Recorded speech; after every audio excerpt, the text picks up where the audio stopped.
The first shot came so softly that, for a heartbeat, the street stayed frozen, as if refusing to believe what had just happened. A dusty winter light seeped between the broken teeth of the buildings, picking out the gray outlines of doorways and shattered windows, and the 5 men of the German patrol moved along the rubble-choked avenue with the cautious boredom of soldiers who had walked the same route 100 times. Their boots crunched glass and plaster, their breath made small clouds in the cold air. Somewhere a horse, maddened by hunger and noise, neighed weakly behind a collapsed tram stop. Then the corporal at the point simply folded, his legs taken out from under him as if someone had kicked his knees from behind. His helmet bounced once and rolled, ringing on the cobblestones. Only after his body hit the ground did the sharp crack arrive, flattened and strange, bouncing between the stone walls of the ruins. For a few seconds nobody moved. The others stared at the corporal's body, at the widening dark patch on his greatcoat. There was no muzzle flash to mark the origin, no smoke, no neat line that a frightened mind could follow. There was only the cold wind threading through broken window frames, and the slow, mechanical ticking of a stalled clock somewhere inside an abandoned shop. Then an instinct older than training seized them, and the patrol scattered, throwing themselves behind a burned-out car, into a doorway, under the wreckage of a fallen balcony. One man, his hands clumsy in the cold, tried to drag the corporal by his belt, but another shot snapped out, closer, biting chips out of the pavement between his fingers. He yelped and let go. A voice barked from the doorway, "Rouse! Rouse!" But even the sergeant shouting didn't know which direction he meant. The street that had been merely dangerous a moment ago had become something else entirely, something that felt like a trap that had been carefully built around them days or weeks before. Every dark window was suddenly an eye. Every hole in a wall was a rifle barrel. The men pressed themselves flatter into their improvised cover, feeling the dust settling into their hair, their mouths, their lashes, listening for anything that might tell them where the invisible hunter was waiting. 2 floors up, under a curtain of tattered wallpaper and dangling floorboards, somebody exhaled slowly, the breath fogging the frigid air inside the collapsed room. A gloved finger eased pressure off a rifle trigger. The sniper didn't smile. He merely blinked once, adjusted his cheek against the worn stock, and moved his eye back to the scope, searching for the next mistake. By January 1945, this city in eastern Germany, once a tidy lattice of red roofs and tram lines and shining shop windows, had become a maze of stone carcasses. The map in the German headquarters showed it as a neat spider web of streets, a place with a name that looked good on orders and situation reports. On the ground, it smelled of wet plaster, uncollected dead, and coal smoke. The front had flowed around it and over it so many times that nobody could say with certainty which side owned which neighborhood. The Soviet artillery had chewed entire districts into open skeletons, then moved its attention elsewhere, leaving behind a landscape of jagged walls and hollow-eyed houses. In those spaces between walls, in cellars and attics, and half-collapsed stairwells, men with patience and rifles had begun to settle, the way water finds cracks in stone. Inside what had once been the city's tax office, now a makeshift headquarters, the air was thick with the smell of stale coffee, sweat, and cheap tobacco. The big wooden table in the middle of the room, scarred by cigarette burns and gouges from knives idly jabbed during tense nights, was covered with maps, weighed down by shell casings. A single lamp hung low, casting a yellow cone of light over them. Outside the windows, the city was dark, the blackout complete except for the occasional dull orange flower of distant impacts. "They're jumpy," Major Dietrich Weber said, tapping an area on the map with the end of his pencil. 3 reported snipers in this sector in the last 2 days, all in ruins, all during patrols that were already late, already nervous. It's panic. He was tall, his shoulders still proud despite the hang of his uniform, his ironed collar and polished boots completely out of place amidst the dust and grime. His hair, going gray at the temples, was slicked back, and his iron cross hung neatly centered, as if the war outside had paused to let him dress for a parade. The younger officers standing around the table watched him as if he were a wall they could lean against. Captain Franz Reimer, whose uniform had more frayed edges and whose face carried the fine lines of too many nights without sleep, cleared his throat. "With respect, Herr Major, panic doesn't pick off radio operators and NCOs at 200 meters through half a window, in low light. These men were hit clean. It's not wildfire." Weber snorted softly, not bothering to look up. "Reimer, I have been fighting since Poland. I have seen what real snipers do in the field. This?" He gestured vaguely toward the broken city outside. "This is rats and cowards taking potshots from rubble. Ruined snipers." He twisted the words with contempt, as if tasting something sour. "Are something infantry invents to explain its own clumsiness. An officer loses control of his men. Patrol goes badly. Someone jerks his trigger because a shadow moved, and then suddenly we have special Soviet ghost marksmen in every cellar." A few of the other officers chuckled, relieved to be allowed to laugh at something. The laughter sounded thin in the room. Reimer's jaw tightened. He thought of Feldwebel Krantz, who had been with him since Kharkov and who had fallen backward yesterday with a neat hole in his forehead just as he stepped into the light of a courtyard. The rest of the squad not even sure from which direction the shot had come. Kranz had not been clumsy. Kranz had been careful, almost superstitious in his caution. He thought of the two runners who had vanished trying to cross a supposedly secure intersection that they had used all week. With respect, he said again, quieter. It might be more than that this time. Weber finally looked up at him, eyes cold. What would you have us do then, Captain? Divert artillery to chase shadows? We have barely enough shells for defensive fires. Call off patrols entirely? Let the Russians walk into the city unmolested because some men claim they heard shots from a ruin? His voice hardened. We will not redesign our doctrine every time someone thinks a brick came from the wrong direction. There it was, Reimer thought. Doctrine. The word had weight, like one of the stone lions outside the courthouse that now lay in pieces under rubble. Doctrine was something you could hide behind, even when the world had moved on without it. Out loud he said only, "No, Herr Major," because there was nothing else to say that would keep his career, and perhaps his life, intact. From a cellar 2 streets away from the morning's ambush, the war sounded like distant weather. Sergeant Alexei Morozov sat on an overturned crate, his rifle resting across his knees, listening to the muted rhythm of explosions and the occasional stutter of a machine gun a few blocks over. A lantern, its glass blackened to a narrow slit, threw just enough light to paint lines on his cheekbones. The room smelled of damp earth and coal dust. Somewhere overhead, the muffled steps of civilians, those few who hadn't fled or been evacuated, scratched across the floorboards, quiet as mice. His spotter, Misha, sat with his back against the wall, rubbing his hands together to fight the cold, watching Alexei's profile. The younger man's eyes were dark and restless. He had been in the city for 5 days, and in that time had seen the insides of more ruined buildings than he had in all his years back in the village. How many do you think? Misha asked suddenly. His voice was barely more than a breath. How many what? Alexei didn't open his eyes. How many of them now know not to walk down that street? Alexei let one corner of his mouth twitch upward. Enough to make the officers angry, he said. Not enough to make them smart yet. Misha smiled despite himself. You heard them last night? On the other side of the block. They were shouting. Sounded like some commander beating his men for not wanting to go out. He mimicked in poor German. Feiglinge,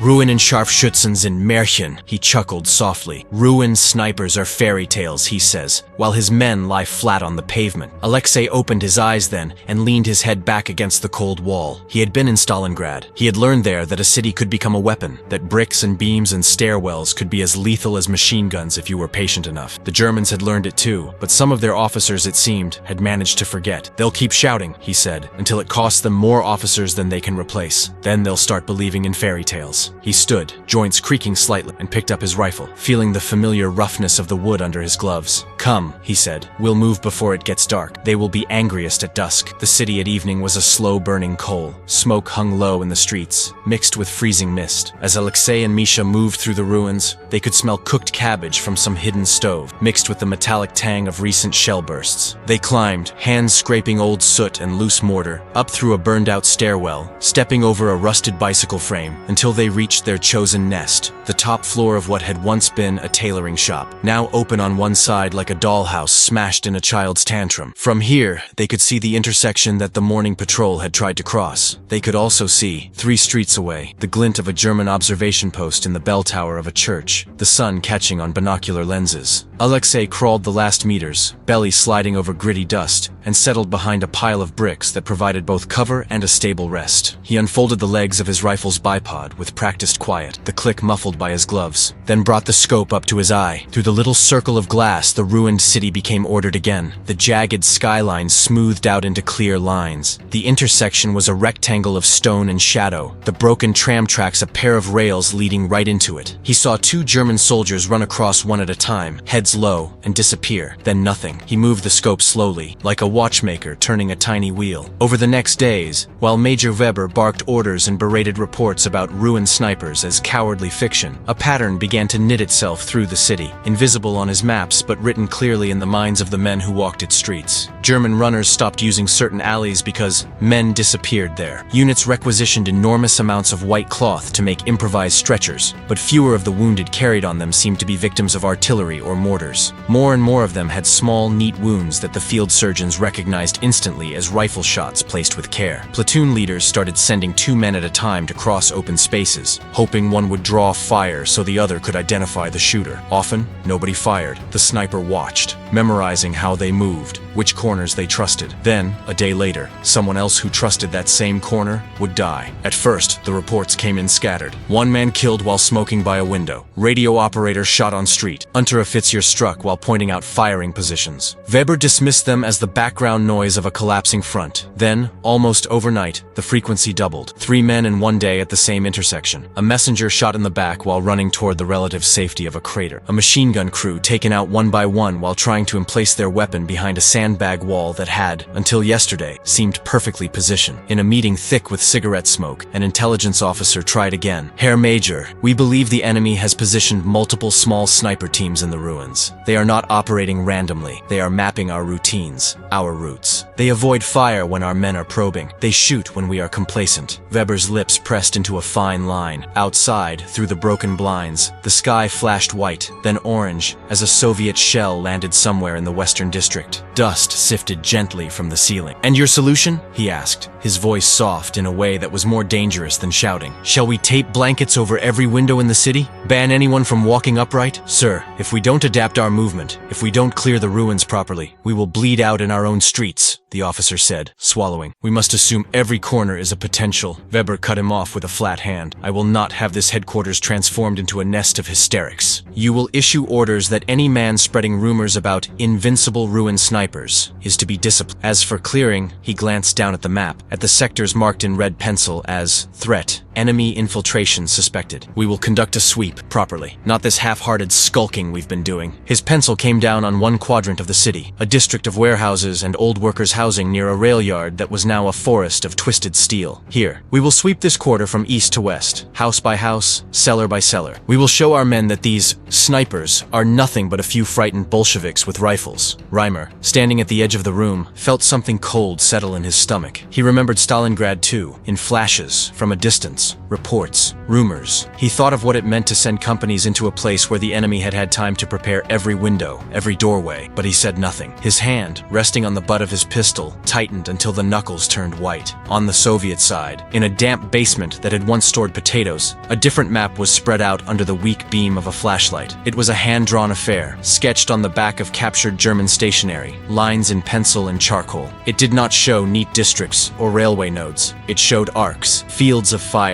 and notes in cramped Cyrillic. "Good visibility to corner. Civilian family here. Avoid noise. German MG nest uses this wall. Officer seen smoking here nightly." Lieutenant Sokolov, a stocky man with ink-stained fingers, moved his hand across it slowly, connecting dots. Around him sat 6 men and 1 woman, their faces hollowed by fatigue but their eyes intent. These were the ruined snipers and their guides, little knots of skill and patience scattered through the carcass of the city. "We don't need to kill all of them," Sokolov said quietly. "We just need them to believe that the ruins belong to us, not to them. We need them to flinch every time they step out from a wall. The artillery will do the rest when the big attack comes." He tapped the intersection where Alexei and Misha had worked that morning. "Morozov, you will keep this as your garden. You have them already nervous there. Today a corporal, tomorrow perhaps an officer, the day after, maybe 2. Keep changing your position. Make them feel there is a whole company of you." Misha smirked faintly at the word garden, thinking of the streets above with their broken cobblestones and scorched tramcars. Alexei just nodded. "No heroics," Sokolov continued. "No long shots to impress anyone. We aim for efficiency. Officers when possible. Radio men. Men with maps. Drivers. We cut their nerves and their eyes. The rest will turn on themselves." He looked up, meeting each of their gazes in turn. "They will mock us if they still have the breath. They will call us rats in the ruins. Let them. We will be patient. When the time comes and the tanks move in, they will find that many of their strong points have, quietly, stopped functioning." The sweep, when it came, began in the thin gray light just after dawn. The Germans gave it a name that sounded bold on paper. Operation Kuhl, the club. In reality, it was 3 understrength companies of infantry, a handful of assault guns with dented armor, and a few pioneers with flamethrowers and satchel charges, all of them already tired, already short of ammunition. Weber watched them assemble from the steps of the commandeered tax office, the cold soaking through his polished boots for the first time, his breath pluming in front of his face. The men waited in the street below, shifting their weight from foot to foot, blowing into their hands. Some had scarves knitted by wives or mothers peeking out from under their greatcoats, spots of domestic color in the gray. The square reeked of exhaust, sweat, and fear. The officers walked along the line, checking weapons, making jokes with a brittle edge. Reimer moved among his platoon leaders, talking quietly, checking that each had at least one man with a pair of binoculars, that each squad had someone calm enough to pull them back if panic set in. A young lieutenant approached him, lips pale. "Herr Hauptmann," the lieutenant said, stumbling over the newly granted rank in his nervousness. "My men, they've heard stories about the snipers in the ruins. They say that," Reimer cut him off gently, "they say that the enemy knows the streets better than we do. That's true. They say that some men have been shot without ever seeing who killed them. That's true too." He adjusted the strap of his field glasses on his shoulder, feeling the worn leather bite into his coat. "We can't change that today. What we can do is move like we have some sense. Keep your men in cover. Don't walk down the middle of the street like it's parade ground. Make the bastards work for every target." "And the order is to clear every house?" the lieutenant asked. "Every house with a view on the streets we need," Reimer said. "If a building looks like a perfect place for a rifleman, assume it's occupied until you prove otherwise. Then assume they moved." It wasn't doctrine, it was instinct, but it was all he had to offer. They stepped off as the church bells, long since disconnected from any schedule, clanged once in the distance, triggered by some unseen concussion. The lead company moved into the maze of warehouses first, bayonets fixed, boots slipping on patches of ice and spilled grain. The air inside the quarter was colder, somehow, as if the ruins held onto the winter more greedily. For Alexei and Misha, watching from their new nest in a collapsed attic, the sweep looked at first like any other patrol, a cluster of gray-green shapes, moving cautiously but visibly, trying to cover every angle and inevitably failing. There were too many angles. The street below them was a funnel of debris, walls leaning inward as if conspiring. "They're bringing assault guns," Misha whispered, surprised. The low, diesel coughing announced the squat shapes of the armored vehicles as they nosed into the street, their short barrels already blackened. Metal clanked on broken rails. "Good," Alexei murmured. Through his scope, the image came alive. He saw the commander of the nearest assault gun standing half out of the hatch, goggles up, scanning ahead. He saw the platoon leader next to it turn, gesturing with his hand, pointing at a building further down. "This building. We'll make them careful with those two." He did not shoot immediately. Instead, he let the company draw deeper into the quarter, watched as they began to peel off into side streets, squads entering doorways, pioneers moving up with awkward, heavy flamethrowers strapped to their backs. Every doorway they stepped into was a potential trap, but not every trap would be sprung today. Sokolov's orders echoed in his head: make them feel surrounded, not merely shot at. Let the city itself become suspect. He chose his first target carefully, a corporal leaning out from behind the assault gun to shout an order, exposed for just a moment, his mouth open in mid-word. The rifle twitched gently against Alexei's shoulder. The corporal pitched sideways, the shout cutting off in a wet gurgle. The men around him flinched, ducking behind the armored hull. The tank commander cursed, looking around wildly, seeing nothing. The second shot came 30 seconds later, directed at a runner who had broken from cover to sprint across a narrow gap between buildings. Alexei led him slightly, the way you lead a duck on a river, and squeezed. The runner tumbled, rolled once, lay still. The gap shrank, in the minds of the men watching, into a lethal strip that would now take courage to cross. Courage that, as the day went on,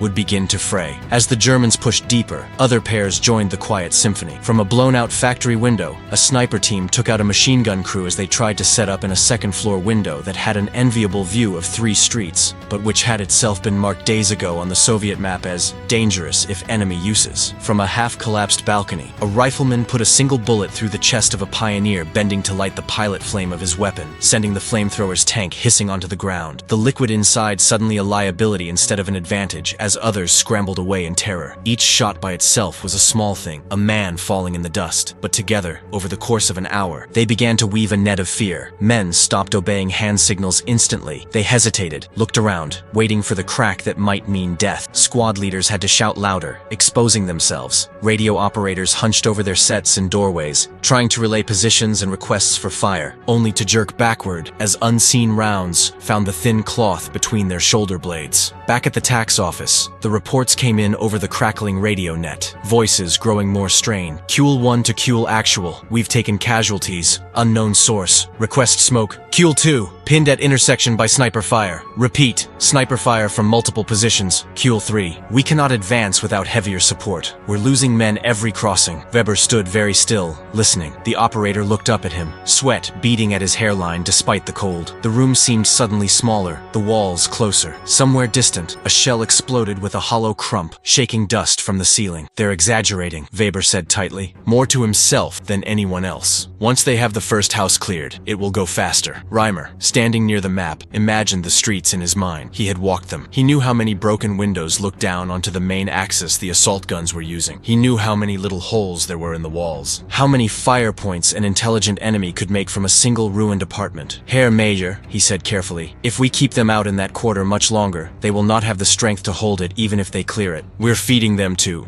what, Captain? Weber snapped, turning on him. His face was flushed now, the polished composure slipping. Rats, ghosts, fairy tales in the ruins? Our men are trained. The Russians are exhausted too. We must show strength. Reimer thought of Kranz again, of the corporal who had died at the intersection that morning, of the look on the young lieutenant's face at dawn. He thought of strength and what it meant when it became stubbornness. With respect, he said, and realized he was tired of those two words. Strength is knowing when a street cannot be held. On the ground, the sweep had begun to resemble not so much a club coming down as a man thrashing in a net. The more the companies tried to push forward, the more they exposed themselves to angles they had not considered. A squad took shelter in the shell of a house only to realize that the opposite house, with its missing facade, offered perfect sight lines into every room. 2 men died before they could drag a wardrobe in front of the window. Another group tried to rush across an open courtyard, only to find that their comrades, now terrified of being shot the moment they appeared, were slow to provide covering fire. A hesitation of a heartbeat cost 2 more lives. At midday, the weather turned. A fine, cold drizzle began to fall, carrying the smell of ashes deeper into the ruins, making the rubble slick. The sound of the rain on broken glass and twisted metal was a constant whispering backdrop to the intermittent cracks of rifle fire. Men slipped as they ran, splashing into shallow pools and bomb craters, the muddy water seeping instantly into their socks. The sensation of cold, wet wool around the ankles joined the catalog of miseries. In one narrow street, hemmed in on both sides by buildings scraped clean of ornament, Reimer found himself pressed against a doorway, plaster dust grinding into the back of his neck as bullets chipped away at the wall inches above his head. The squad with him flattened themselves behind the stunted remains of a stone planter, breathing hard, eyes wide. Somewhere up ahead, a sniper had line of sight all the way down the street. Every time someone moved a shoulder out from behind cover, a round barked and whined against stone. We can't stay here, one of the men hissed. They'll bring mortars down on us next. Mortars need observers, Reimer said, half to reassure himself. His mind was racing, mapping the street, counting windows, doors, angles. He spotted on the second floor of the building opposite a narrow balcony with a broken railing. If someone could reach that, they might get an oblique view of the sniper's position, force him to shift. He looked at the faces around him, men he had known for months, some for years, men who had followed him through retreats and counterattacks, through snow and mud. I'll go, he decided, feeling the decision settle into his bones. When he shoots at me, you watch. Look for the flash, the dust, anything. They argued in whispers. Of course they did. But in the end, he pushed off from the doorway and ran, boots slipping, heart slamming against his ribs. The street narrowed to a tunnel. Each step felt like it lasted a lifetime. He expected the impact at any moment, the sudden iron fist of a bullet. It didn't come. He reached the doorway underneath the balcony, slammed into it shoulder first, almost laughed with the released tension. Either he's waiting for a better shot, he called hoarsely back, or he's moved. Either way, we're not dead yet. On the other side of the street, higher up, Alexei moved his scope a fraction. He had seen the officer run, had chosen not to shoot. It went against his fingers' instincts, but not against his orders. They wanted fear and uncertainty, not a clean ledger of kills. Sometimes letting a man reach cover was more valuable than dropping him in the open, especially if he then carried news of invisible danger back to his unit. Misha shifted beside him, his legs numb. You had him, the younger man murmured. You had him clean. I know, Alexei replied quietly. Now he knows he didn't die when he should have. That's a weight too. He took a slow breath, the air cold in his lungs. The ruins around them seemed to lean closer, listening. By late afternoon, the sweep had bogged down entirely. One company was pinned in a courtyard, unable to move forward or back without crossing open ground that had claimed 3 men in 10 minutes. Another had retreated, leaving markers, a helmet on a broken pipe, a strip of cloth tied to a doorway, to indicate "do not cross death here" to anyone following. The assault guns sat stalled in the middle of a street, their commanders refusing to move them until they had some assurance that there was not a sniper waiting at every new corner to pick them off the moment they exposed themselves. Weber watched the thin lines on his map fragment curve back on themselves. The reports had shifted in tone from confident to strained to panic. Kuhl 1 requesting permission to withdraw to phase line Adler. We cannot hold current positions under this fire. Kuhl 2, we're down to 30 men, half ammunition, cannot advance another meter without support. Somewhere deep inside him, beneath beneath the crust of doctrine and pride, something small and frightened began to knock on the walls. It whispered that he had underestimated an enemy that did not need numbers to be effective, only patience and a city full of hiding places. "Order Kuhl to hold," he said stiffly. "Night will come. The Russians will be less accurate in the dark." But night was a double-edged blade. Darkness favored those who knew the terrain, who had spent days learning the creaks of the floorboards and the way the moonlight fell through gaps in roofs. As the light drained from the sky, the Germans lit fewer and fewer lamps. They had learned quickly that any glimmer could draw fire. They moved by touch, boots scraping, breathing loud in their own ears. For the snipers, the night meant pauses. They conserved ammunition, took only the clearest shots, listened to the city's new sounds, the strained breathing of wounded men in courtyards, the quiet sobbing of someone in a side room, the muttered curses of officers trying to rally their people in the dark. The ruins smelled different at night, the sharper edges of cordite fading, the mold and rot of long-abandoned rooms rising. In one pause between engagements, Alexei allowed himself a moment to lean back from his sight and close his eyes. He could feel the roughness of the floorboards beneath him, the thin padding of his coat offering little insulation. His stomach growled. He thought incongruously of home, of the creak of the wind in the birch trees outside his village. Then Misha touched his arm. "Commander," the younger man whispered. "Listen." From the street below came the distinct clatter of boots in hurried movement, the creak of springs in vehicles, the low growl of engines being started in haste. Someone shouted an order that carried a hint of panic,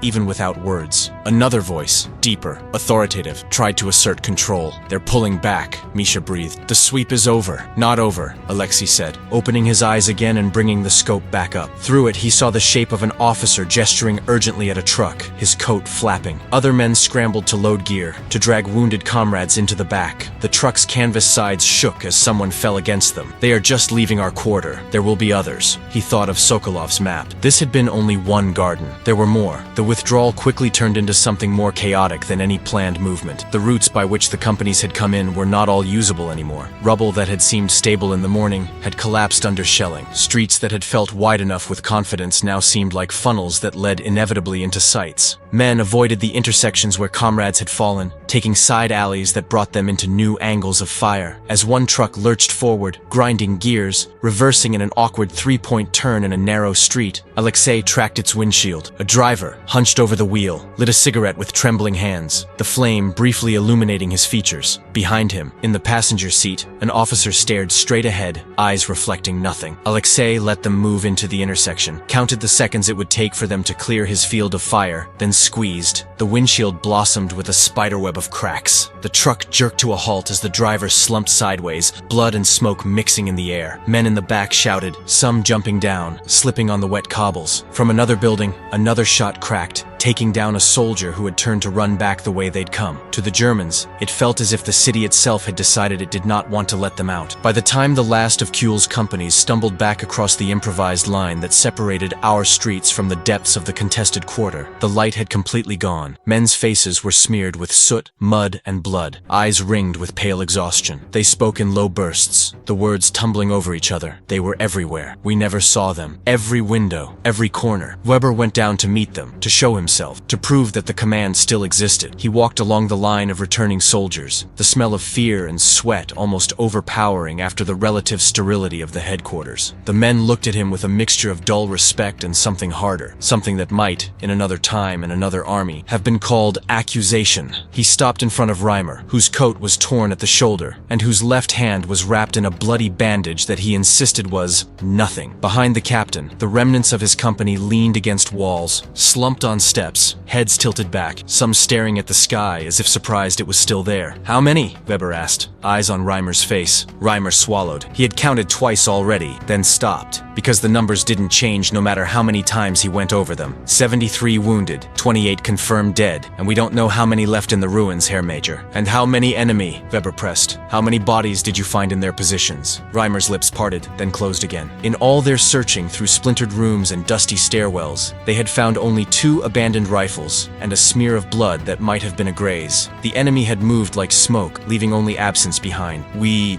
killed some," he said, hating how weak it sounded even to his own ears. "We heard them. They pulled back. Weber's jaw clenched. He heard the words that weren't being said. "You let yourselves be chased out by ghosts," he said softly, stepping closer. "You allowed a handful of men, if that, to disrupt a combined operation of 3 companies. Do you understand what that does to the morale of this garrison, Captain? To the belief that we can still impose our will on this city?" Reimer stared at him, exhaustion stripping away the usual caution. His voice, when it came, was hoarse. "With respect, Major, they didn't need many men to do it. They needed time, and we gave it to them. Every day we pretended they were fairy tales." For a heartbeat, the 2 men stood almost chest to chest, the night air between them charged. Weber's hand twitched near his sidearm. Reimer's bandaged fingers curled. Then Weber stepped back abruptly, as if the closeness burned. "Get your men refitted," he said, his voice returning to its clipped, official tone. "We will adjust our dispositions. But understand, Captain, if word spreads that we are afraid to move in our own city because of ruined snipers, discipline will collapse. And when discipline dies, the army dies." He turned sharply and walked back toward the tax office, boots clicking on the stone steps. In truth, discipline was already crumbling at the edges. The snipers had done more than kill. They had carved small absences into the daily routines of the garrison, and those absences added up. Runners took longer and longer to volunteer for missions. Squads that had once crossed streets in an orderly fashion now sprinted, each man choosing his own moment, his own path, turning what had been a unit into a cloud of individuals. Men avoided standing near doorways, left curtains drawn even when lamps were out, took circuitous routes through courtyards and back alleys just to avoid bad corners that had become legends overnight. On one such corner, a grocery store with its windows blown out and its sign hanging crookedly, a chalk mark appeared one morning, a rough skull and crossbones, drawn by some anonymous hand. No officer had ordered it, no report mentioned it, but runners began to veer around that place as if the drawing itself had power. Behind a broken window above, Alexei watched them, the ghost of a smile on his tired face. The city was learning its own new language, and his rifle was one of the pens. Days bled into each other. Shells fell, sometimes close, sometimes in distant districts that neither side could really claim. Snow alternated with freezing rain, turning the rubble into a treacherous slurry underfoot. Food became scarcer. The Germans thinned their lines to keep a semblance of a front facing the main Soviet positions, leaving more gaps in the interior for the snipers and small Red Army detachments to infiltrate. Some nights, Soviet reconnaissance teams moved through the same streets their snipers haunted, slipping from shadow to shadow, guided by men like Alexei, who now knew which stairways still held, which roofs gave the best view, which walls, seemingly solid, were actually spiderwebbed with cracks and ready to fall at the slightest vibration. They marked those in their minds and on their crude maps, potential traps for later, when the big push came. In one of those teams was a young lieutenant named Sergei, who had never seen the city before this campaign. He followed Alexei through the dark skeleton of an apartment block, his boots whispering on the dusty floor. The smell of old smoke and human habitation long gone clung to the walls. "You've made these ruins your friend," Sergei murmured, half in admiration, half in unease. "Does it not get into your head? All these eyes, all these angles, always thinking where you could be shot from." "It keeps you alive," Alexei said simply, ducking to avoid a dangling beam. "The Germans used to rule streets like this with tanks and flags and brass bands. Now they flinch at the idea of crossing them. That did not happen by shouting slogans. It happened by making them understand, in their bones, that the ruins are not theirs anymore." "And when the city is taken?" Sergei asked. "What then? Will you miss it?" Alexei paused, looking out through a gap where a wall had once been. Below, in a courtyard, a cat moved cautiously among the debris, its fur matted, its tail low. Somewhere in the distance, a flare went up briefly, painting the broken skyline in pale green. He thought of his village again, of birch trees, of a river that had never seen a shell burst on its surface. "I will be happy to walk without thinking of angles," he said at last, "but I will not forget how we learned them. Others will need this, in other wars, in other cities. Someone will tell them." The climax, when it came, was not a single battle, but a series of collapses that felt, up close, like coincidence, and, from the distance of a map, like inevitability. The Soviet command, having felt the texture of the city through the reports of its scouts and snipers, chose its main axes of advance carefully. They did not rush the strongest points head-on. They pushed where the Germans were already hollowed out by fear and attrition. The districts where runners avoided corners, where patrols took twice as long because each man believed that death was waiting beyond the next wall. Artillery began to fall with more more purpose, not merely punishing but shaping. Barrages isolated small pockets of resistance, severed them from resupply and communication. When Soviet infantry and tanks finally moved into the quarter where Operation Kuhl had bled itself out, they found less than Weber's map had promised. Some buildings that had been manned 2 weeks earlier were now deserted, abandoned by soldiers who had been pulled back to hold more critical positions, or who had simply disappeared, reassigned, wounded, or broken. At one key intersection, the same one where the first morning's patrol had died, where the truck had stalled under Alexei's bullet, a German anti-tank gun stood half-emplaced, its crew killed over several days by careful shots whenever they tried to man it. Weeds of twisted metal had grown around it, fragments from near misses. When a Soviet T-34 nosed cautiously into the street, its commander peering through slit eyelets, waiting for the telltale flash of a gun muzzle, nothing came. The city had already been cleared there not by shells, but by the slow, patient pruning of ruin snipers. Major Weber's headquarters did not fall in a dramatic last stand. It withered. Communications grew patchy, then sporadic, then went silent as radios were destroyed. Runners were killed or refused to leave cover, and units were overrun piecemeal. The last orders he signed were on a table that shook with every nearby impact, his pen scratching on paper that already seemed irrelevant. Outside, the tax office groaned as another shell struck the neighboring building, dust billowing in through cracks. At some point, without fanfare, his driver disappeared. The staff car that had carried him through so many occupied cities sat in the courtyard, its paint dulled by dust, its tires half flat. Weber stared at it, at the empty driver's seat, thinking of escape routes that may or may not exist. He thought of the roads out of the city, the ones he had traced so confidently on his maps. Each of them now was a thread running through districts that no longer belonged to him, through streets where ruin snipers were no longer a rumor, but an accepted fact of life. Perhaps he never tried to flee. Perhaps he died in a shell burst in the hallway. Perhaps he shot himself, as so many officers did when the reality of encirclement became undeniable. In the chaos of the last days, no one recorded it clearly. What is certain is that when Soviet soldiers finally pushed into the tax office, kicking open doors, weapons at the ready, they found only a few dazed clerks, some scattered papers, and the lingering smell of tobacco and fear. The maps on the table were already obsolete. For Alexei and Misha, the end of the battle for the city was marked not by a flag raised or a parade, but by a long, strange quiet. There were still shots here and there, last pockets of resistance or nervous fingers, but the constant background rumble of artillery eased, then stopped. The air tasted different without the fine grit of dust from fresh impacts. They climbed one last time to their favored vantage point, out of habit more than necessity, and looked down at the intersection that had been their garden. The grocery store sign with the skull and crossbones had finally fallen, knocked loose by a blast, and lay in the street. A Soviet truck, its engine idling, waited while infantry hopped down from the back, weapons slung casually. They walked through the kill zone without knowing it, without flinching. For them, the danger had moved on, farther west, to other streets in other cities. Strange, Misha said softly. When we first came here, I thought the city would swallow us. Now it feels empty. It will fill again, Alexei replied. He could already see civilians creeping out of hiding places, faces pale, bodies thin. A woman in a coat too light for the season picked her way across the rubble, a child clinging to her hand, both of them looking up at the soldiers as if unsure whether they were real. With people, with noise, with other battles, perhaps, in other times. But for now, it's enough that our men can walk without ducking every second. He rested his rifle beside him and flexed his stiff fingers. The wood had left a faint impression on his palm, a ghost of the grip he had held so often. Behind his eyes, the angles of streets and windows, the catalog of good shooting positions, the mental map of this quarter of the city, all glowed like lines on a burned-in photograph. It would fade, slowly, replaced by other places. But the lesson would remain, somewhere, years from now. In a different army planning for a different war, someone would talk about what happened in places like this German city in 1945. About how small teams of determined men with rifles had turned ruins into kill zones. How arrogance at the top had fed those kill zones with flesh. The names might be different, the uniforms too, but the geometry of fear would be the same. For the German soldiers who survived, the memory was more immediate. For years, in barracks and factories and cramped post-war apartments, men who had once marched with swagger through occupied capitals would shake their heads when anyone romanticized combat in cities. They would talk, if they talked at all, not about about grand offensives, but about the feeling of stepping into a street and knowing in their bones that someone unseen might be watching from a broken window. They would recall the way officers had laughed at ruin snipers until every rumor had a body attached to it, until each new order to clear the quarter tasted like a death sentence. They had discovered too late that the power of an army is not only in its tanks or its flags, but in the confidence of its men when they step off a curb. When that confidence dies, when every corner becomes, in their minds, a possible kill zone, the army is already hollow, even if its formations still exist on paper. The ruins settled, slowly. Weeds pushed up between cracked stones in spring. Glass was swept from shop floors by hands that shook from age rather than fatigue. New paint covered old scorch marks, though not all. Children grew up kicking balls down streets where men had once crawled on their bellies. In some places, bullet scars remained on walls, small pocks above doorways and windows, unremarked by those who walked past every day. Only a few old men, standing in doorways with their hands behind their backs, would glance up at those marks sometimes and remember the feeling of being hunted. In the end, the ruin snipers did not win the war by themselves. No single unit did. The collapse of the Reich was the result of vast, grinding movements of armies and economies, of factories and fields. But in the narrow world of that city's last months, in the frozen streets of 1945, they had written a very specific sentence in the story of the war. Arrogance dies quickly when every corner can kill you. Out in the wider world, maps were redrawn, treaties signed, speeches made. In the quiet spaces at the edge of those events, in barracks and training schools, some men began to think differently about cities. They studied reports from Stalingrad, Warsaw, Berlin, and from places like this unnamed city. They underlined phrases about overlapping fields of fire from upper floors, about the difficulty of locating single marksmen in ruins, about the disproportionate effect that fear of invisible shooters could have on whole battalions. Manuals shifted, slowly, to include more pages on urban combat, on snipers, on respecting the geometry of broken streets. For Alexei, for Misha, for the other nameless pairs who had spent their nights in cold attics and damp basements, that legacy was distant and abstract. They returned if they were lucky to villages and towns that smelled of earth and growing things rather than dust and cordite. They married or drank or stared at the tree line longer than others. Sometimes, when a wagon rattled over stones in just the wrong way, Alexei's fingers would twitch, reaching for a rifle that wasn't there. In those moments, the city came back, vivid and sharp, the sight picture in his scope, the way a man's head jerked when the bullet struck, the echo of laughter in a language he didn't know, but whose contempt he had understood perfectly. He lived with it, the way men live with the weather. Some days it was heavy, others barely noticeable. But when he heard, through the strange, distant channels by which veterans learn about future wars, that in some far-off place soldiers were once again crawling through ruins under the eyes of unseen shooters, he would close his eyes and think, not with pride, but with a grim recognition. The lesson had traveled. Somewhere in that unnamed German city, a bullet scar on an old wall caught the evening light. Just so, a tiny, almost artistic flaw in the brick. People walked past it without seeing. Only the city remembered how, for a few weeks in 1945, its ruins had belonged not to the banners that flew over it, but to quiet men with rifles who knew that the most powerful victories are sometimes those that begin with a laugh of contempt and end with someone afraid to turn the next corner.